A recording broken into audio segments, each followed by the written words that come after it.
Now do you hear me? Yes. Yes. So, shall we go ahead with the questions? It seems you have given some questions to Narasimha Kumar. He would ask me the questions on your behalf. Shall we start? Yes, of course.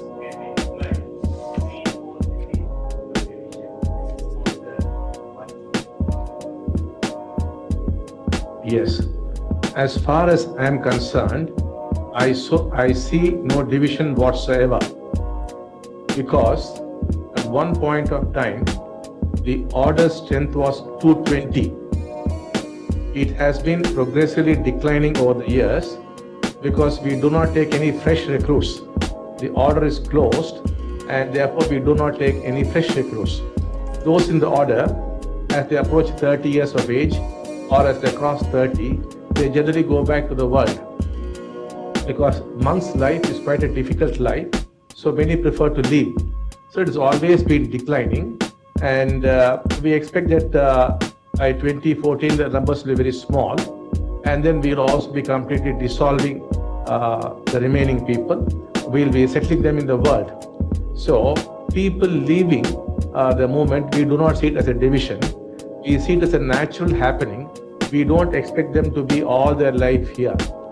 We expect them to do good work for some years, and then afterwards they may like to go back into the world. So that is how we see it. We do not see it as a division at all. Shall we go to the next question? Yes. Yes, miss. Second question of mine. No man works in his spirituality. The mind always ends up happening here. It looks like part of the history. Will the same mind take us to our end as humanity?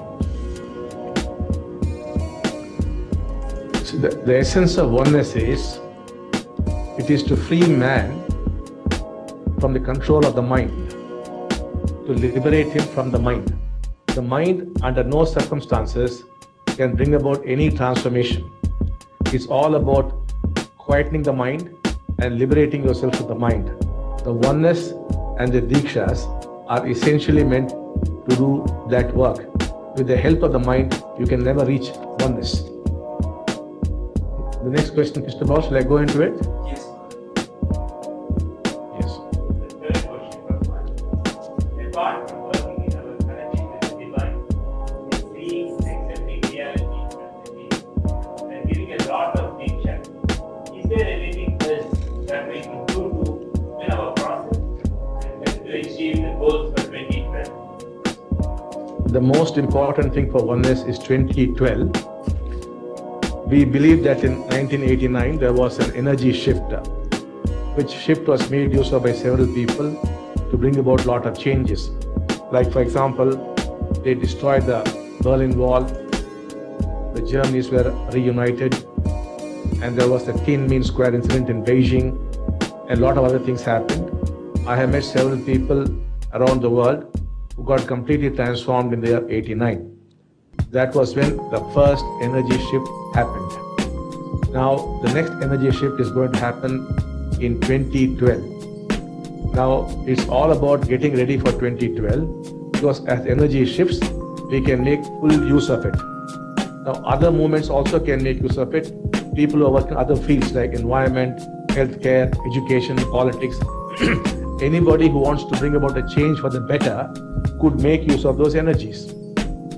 If there is electricity, we could make use of it for running an electric motor or a fan or a bulb. Similarly, the energies which nature will provide, not that we do anything about it, it is nature providing us that energy in 2012. It's much more than what happened in 89. We could make use of it. Whoever wants to make use of it in whatever field, he can make use of it to benefit mankind. So we want to make use of it to bring about altered states of consciousness, whereby man would lose the sense of separation, would feel close to one another. So that's what we intend to do in 2012. Now, how we propose to go about this is, first thing, we want to abolish the level 1 and level 2 courses. We want to give away these courses to the trainers. We want to train the trainers, whereby in their own countries they can conduct the level 1 and level 2 courses in the way they want to conduct. That's the first step. The next thing, all this we want to happen in 2010. So when the trainers conduct their courses, people who go to their courses could become blessing givers. There is no need for them to go to Italy or to Fiji, attend a level 1 or a level 2 to become a blessing giver, nor is there any need to come to India to become a blessing giver. It is enough if they go to the local trainer, and with the help of the local trainer, he will be initiated and he will become a blessing giver. So this would cost very little money. It's very, very easy for him, and there will be thousands of blessing givers very, very soon. We want this to happen in the year 2010. That is the plan of action for 2010. For 2011, what will happen is, this is a growing phenomenon. The power will be so much that a blessing giver, if he gives a blessing to another, he will become a blessing giver. There is no need for him to attend any course to become a blessing giver. All that he needs is a blessing from a blessing giver. He also becomes a blessing giver. This should happen in 2011. In 2012, these blessing givers should form small groups across the world. They can form small groups in villages, in cities, in the particular areas, or wherever they want. They can form groups of 50 people, 100 people, or 200 people. They should form these groups. Then we will teach them how, it's a very special kind of Diksha, how to give Dikshas to themselves. The entire group must give Dikshas to themselves. When these kind of Dikshas are being given, what will happen is, everyone who receives this kind of Diksha would start automatically growing in their consciousness. This giving Dikshas to each other should happen there 2012. Then people's consciousness would so rise. If they are Christians, they would begin to experience Christ consciousness. If they are Muslims, they would experience the essence of Islam. If they are Buddhists, they would experience Buddha consciousness. If they are Hindus, they may experience Krishna, Rama's consciousness. If they are atheists, they might feel very close to the universe and the earth. So people will be able to go into different states of consciousness. It will not be the same. It will depend upon his background, his conditioning, and his seeking. Since it will not be the same, we are not calling it sameness, we are calling it oneness. Though one might have a Christian experience, one might have a Muslim experience, one might have a Buddhist experience, all of them will feel very close to each other. There will be a oneness. There will be no sameness, there will be oneness. So there will be people who are filled with Christ consciousness, people filled with Buddha consciousness, people filled with Islamic consciousness, people filled with Hindu consciousness. So as this thing happens, as large numbers of people move into these kind of altered, permanent states of consciousness, it will dramatically affect the world. So even those who have not received a blessing, they too would start moving into higher levels of consciousness. And as man moves into higher levels of consciousness, most problems should slowly disappear. But these problems are there mainly because we are functioning from a lower level of consciousness. As we move to higher levels of consciousness, naturally these problems will disappear. So the other thing we want is, we want the fading away of oneness. For example, if tomorrow Cristobal is going to do the courses, we do not want it to be called oneness courses. It's Cristobal's courses. He can take the oneness teachings, he can add from his own life experience, he can add his own knowledge and create his own course. So we want oneness to be to slowly fade away. That's one thing. And we do not want to control things from India. We want it to all be locally administered. We do not want any funds to flow from there to India. We want all funds to be only in that country, and we want it to be locally administered. We do not want to be some cult headquarters controlling things from India. That is the next step. You should not expect us to lead us. You should lead yourselves. You should have your own leader. For example, Cristobal, he brought the movement to Mexico. He's worked very, very hard for the movement. People like him should guide the movement in Mexico. We should slowly withdraw into the background. Our work done in 2012 will be around the years 2013, 2014, offering some help and guidance to stabilize things. And after 2014, we want to completely vanish from the scene. All the buildings here will become like museum pieces. We do not want to be any more involved in the work because the work is done.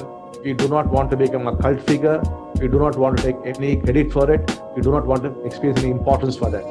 Myself, Amma Bhagavan, and all the others, we would like to quietly retire and no more interfere with the work. My successors are not my son, not my acharyas, not my dasas. My successors are the people. The people take over the movement. They have oneness in their hearts. It is not a concept, it's not an idea, it's a living feeling in the hearts. So it shall live in the hearts of the people. They are my successors, and oneness shall live in them, not as a word, but as a real experience thereafter. And unless we retire and we vanish from the scene, that will not happen. That is the final fading away of oneness, probably to the end of 2014. So shall I move on to the next question? Yes, Yes. How can we come up with one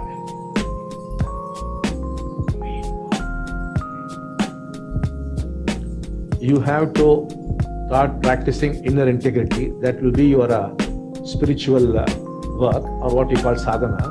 That is your spiritual effort. Should be to practice inner integrity. And the other is there must be an explosion in the blessing givers. That can happen only if they can become blessing givers in Mexico itself and done by the local trainers. So for this, we would like the trainers to come to India and to get trained from us so that they could go back to their country, Mexico, and produce thousands of blessing givers. Because when no money is involved and no courses are involved, there could be courses, but not too big courses, but a simpler course which is very powerful, then we can produce lot of blessing givers. So you must help us by producing lots of blessing givers. Remember, what is happening is, this is a phenomenon. This is a phenomenon which began in 1989. It's called either the Amma Bhagavan phenomenon or the oneness phenomenon.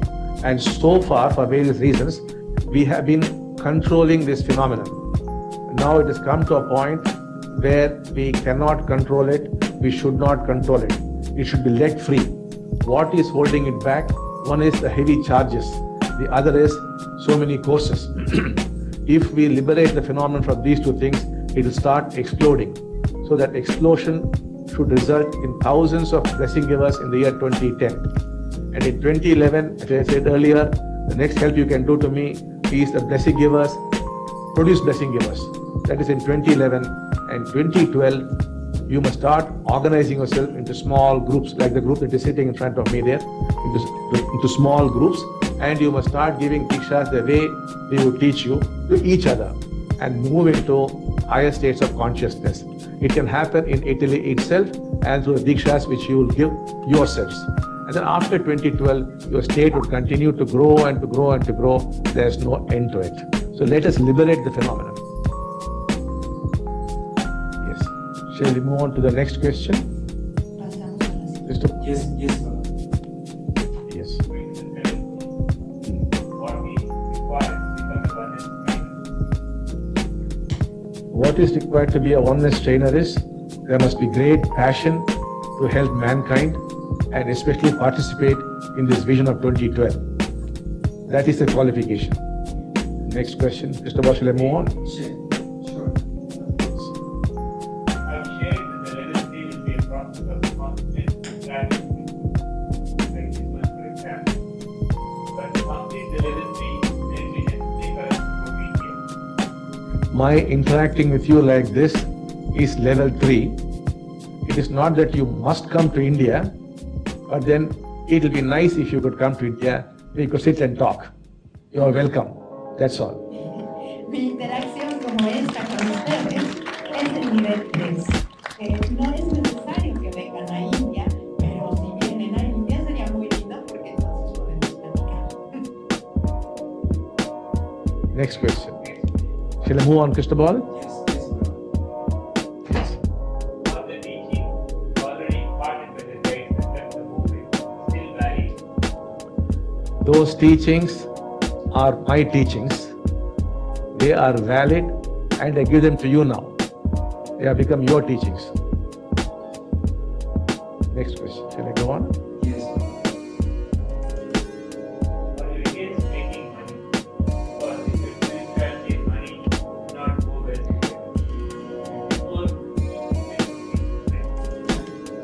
I am not against anybody making money, a businessman making money, I'm not against it.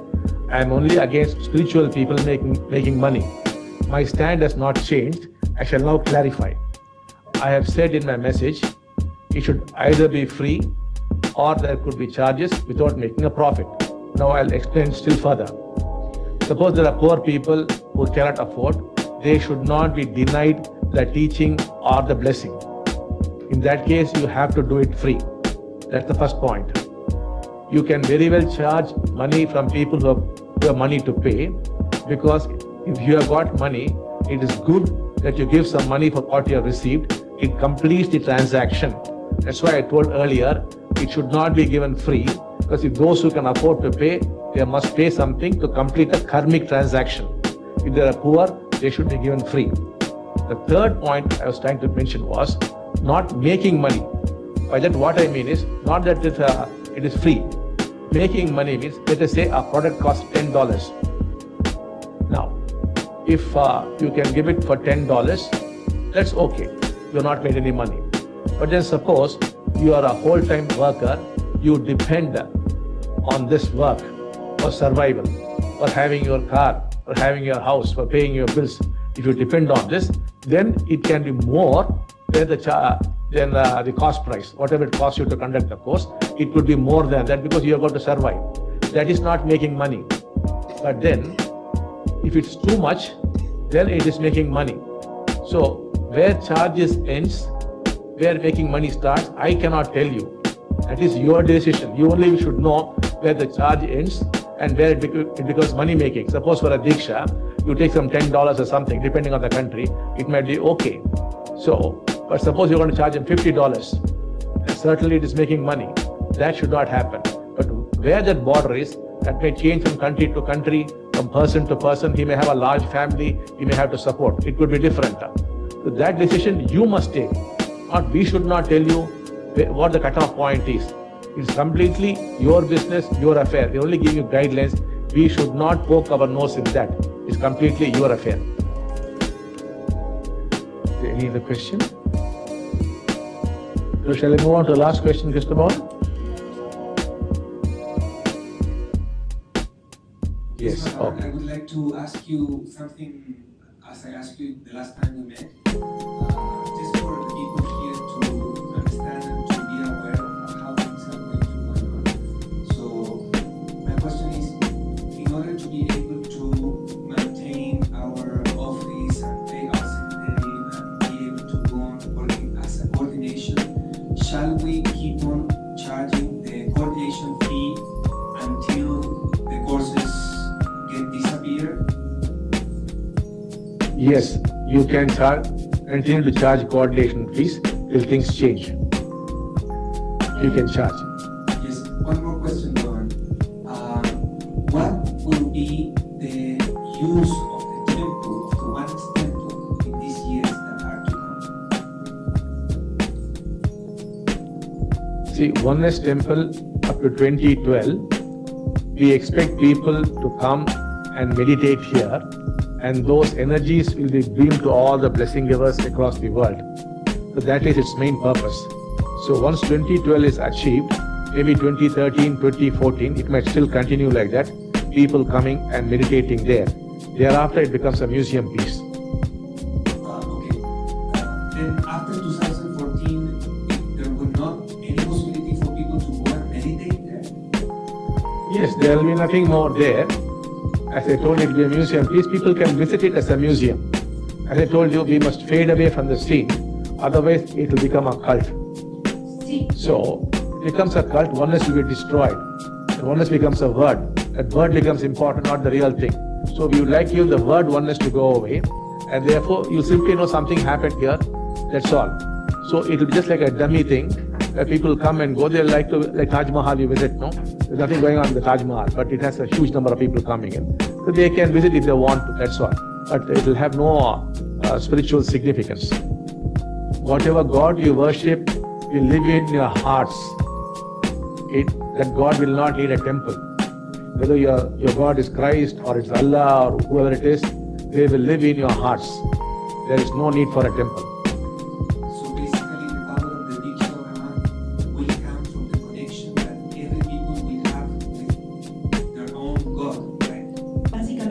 Entonces Yes. el poder del Diksha vendrá de la conexión que cada persona tenga con su propio Dios, ¿no es así? Sí.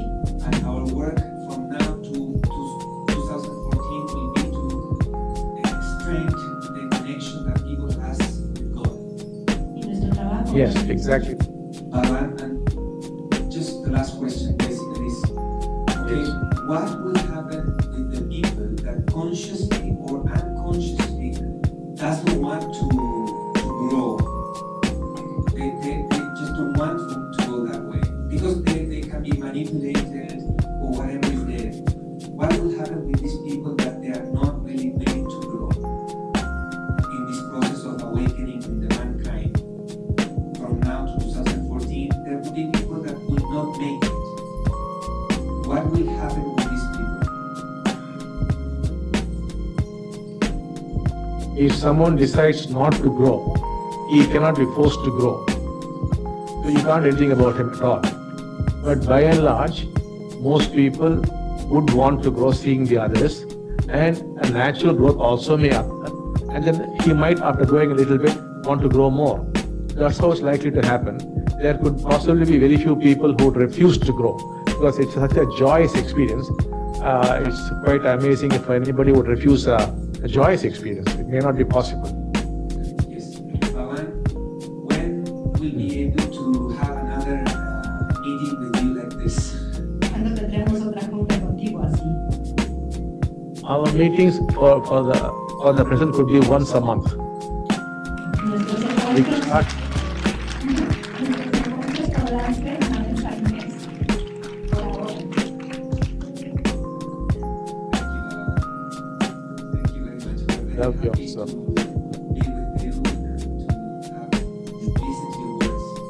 Thank you very much for being with us. Thank you all so much. Love you all. Thank you. See you after a month.